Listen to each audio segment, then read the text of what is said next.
Air signs, tignan po natin kung ano yung mensahe para sa iyo ngayong araw. Keep in mind po na ito ay general reading lamang, so hindi po lahat ay makaka-relate. So be open-minded. Sa mga hindi pa po nakasubscribe dito sa ating channel, please subscribe na po kayo and palike na din po ng ating video. At sa mga nais pong mag-avail ating private readings ng ating Evil Eye Amulet, ayan po, ng ating Tiaras Bracelet, makikita nyo po yung link sa description box. Pero yung Tiaras Bracelet natin could be ano pa, 3rd to 4th week pa ulit mayroong available. Yan po kasi activate ko pa yan. Tapos yung ating ano naman Evil Eye Amulet is mga around 3 to 4 na lang po yata yung available. Kaya ayan, message na po kayo if you are interested. So we have independence, manage money yourself, independence guarantees security, don't depend on others. So ayan po, air signs ang sinasabi sa inyo.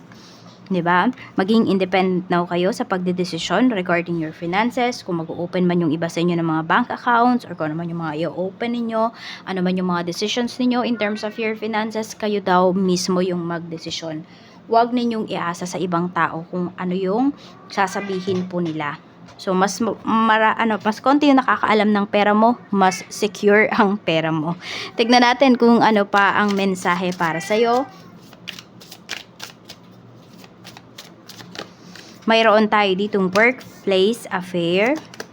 We have self-love and we have Jezebel. So mag-iingat po kayo kasi meron dito, pwedeng merong involved sa sa katrabaho. Meron naman dito, pwedeng ginagawa nyo lang yan kasi meron kayong mabe-benefit doon sa tao na yon. Yung iba naman po sa inyo, pwedeng may mga taong lumalapit sa inyo dito. Ayan, kasi alam nila yung yung kahinaan mo. So mag-iingat ka dito, air signs. Ayan po. Yan, meron dito parang nai-issue pa kayo pagdating dito sa trabaho. Medyo pangit yung mga nasasabi sa inyo ng mga tao.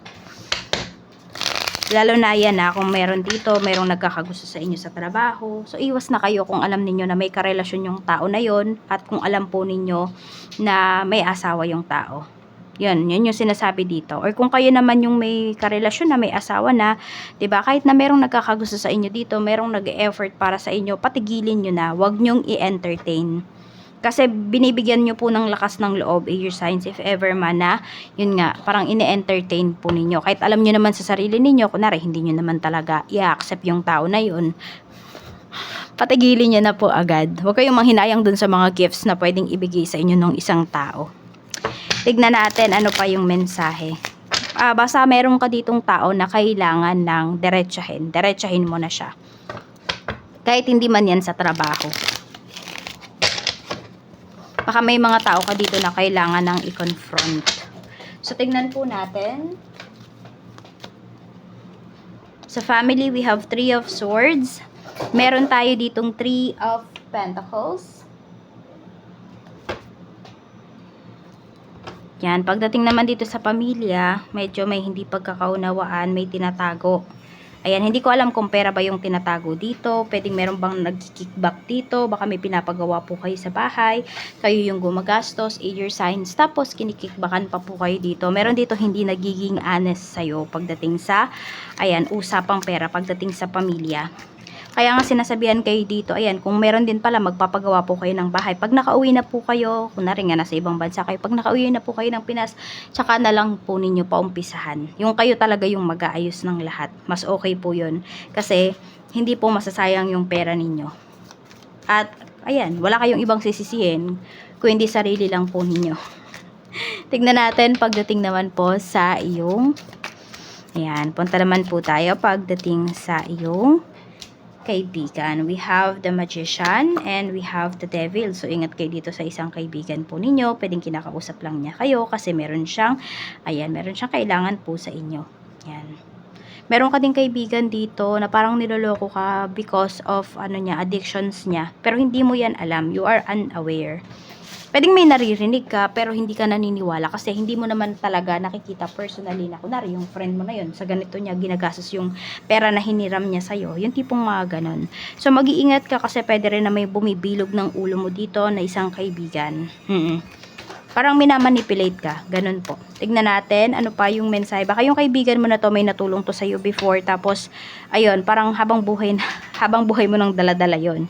Yung ano ba, parang nakakadena ka na sa kanya. Tignan natin ano pa yung mensahe pagdating naman po sa sa friends mo pala to. Pagdating naman sa love life mo, we have 2 of cups and we have 5 of wands. Ayan, meron ba kayong pinag-aawayan ngayon ng person mo? We have 6 of pentacles. Yung iba sa inyo, pwede nga pinag-aawayan ninyo about sustento, about sa pera. Yung iba naman po sa inyo, about sa oras. Ayan po. Kaya ayan, kung nakukulangan kayo sa oras na binibigay sa inyo ng person ninyo, kausapin ninyo, mag-request kayo, mag-demand kayo. Huwag kayong mag-entertain ng ibang tao. Tignan natin, or huwag kayong magkikwento kasi talaga ng mga kahinaan ng relationship ninyo sa ibang tao, lalo na sa opposite sex po ninyo. Kasi pwedeng, malay mo may balak pala sa iyo yung tao na yun, 'di ba? So parang ita-take advantage ka niya kasi alam niya yung kahinaan mo. So huwag kayong magkikwento ng kahinaan ninyo sa ibang tao, lalo na nang nangyayari sa relasyon ninyo. Kasi it's either hindi naman nalulungkot or yung iba diyan eh. Kung hindi, natutuwa pa sila na ganun yung nangyayari sa relasyon nyo. Tapos kung opposite sex mo naman, matutuwa pa yun kasi iniisip niya may chance siya kasi nagkikwento ka sa kanya. 'Di ba? Bakit sa kanya ka naglalabas ng sama ng loob? Kaya mag-iingat po kayo. Okay? Person nyo po yung kausapin ninyo kung kayo man ay may problema. Kasi yung problema na yun, between sa inyong dalawa yun. Huwag mong idama yung ibang tao. Tignan natin pagdating naman po sa iyong kaperahan. 10 of Pentacles. And the Tower. Magugulat yung iba sa inyo. Baka may biglaan kayong gastos dito. Ayan. So, sabi nga, wag mong ilalagay sa isang basket lamang yung pera mo. Mukhang meron dito ma-overwhelm kayo sa gastos. Baka nga may nagpapagawa talaga ng bahay. Ganyan, nagpaparenovate. Ayan po.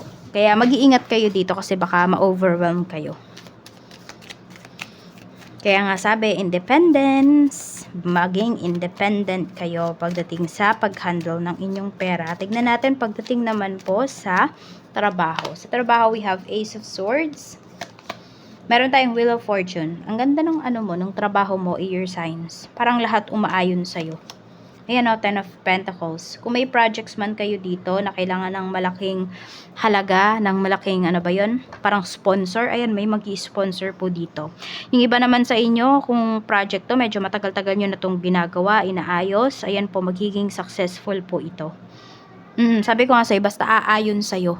Maganda yung energy na pinapakita dito. Tingnan po natin pagdating naman po sa iyong, negosyo. We have Queen of Cups, we have 6 of Wands, and we have 7 of Swords. Yan, sa inyong negosyo naman, maganda ang pinapakita dito. Pero ayan huwag nyong i-share lahat yung sales po ninyo. Kung nagpo-post man kayo sa social media, huwag nyo po talagang lahatin. Kunwari, naka 10k kayo ngayong araw na to, huwag nyo i-post yun lahat. Kalahatiin nyo lang daw po. Oo, kasi baka may mag-evil eye. Tapos, ayan ang ganda naman po. Mataas po yung sales talaga ninyo ngayong araw na to. Kasi we have 6 of Wands. Nakita mo yan? Tsaka marami talagang mga naiinggit sa inyo. Maraming matang nakatingin sa inyo dito pagdating sa business ninyo. Kaya ayun nga, napakalaki din talaga ng chance na kayo ay ma-evil eye pagdating dito sa inyong negosyo. Kaya do not share, no? Kung ano yung totoong kinikita po ninyo. Yes, alam ko yung iba sa inyo, pwedeng yung business ninyo is online business. Ayun, so medyo hinay-hinay lang sa pagpo-post. Tignan natin ano pa yung mensahe.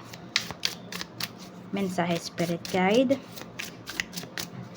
Kung sino man yung taong to, ano ba yung gusto niyang sabihin sa'yo? I remember how we used to laugh and talk for hours about everything. I miss you. Ayan, miss you. Namimiss ka na nung taong to, kung sino man to. Nakakausap mo pa or hindi na. Siguro hindi na kasi namimiss ka niya. Ayan po. Okay. So, meron dito yung iba sa inyo. Pwedeng ito yung tao na naka-close nyo before. Pwedeng nga ito ay sa trabaho. Tapos, yun nga, dahil dinerecha nyo na talaga, parang naging good friends kayo nito. Kaya lang, pwedeng nung sumusobra na talaga yung taong to. Alam mo yung lumalagpas na siya sa boundaries niya, pwedeng hininto mo na yon.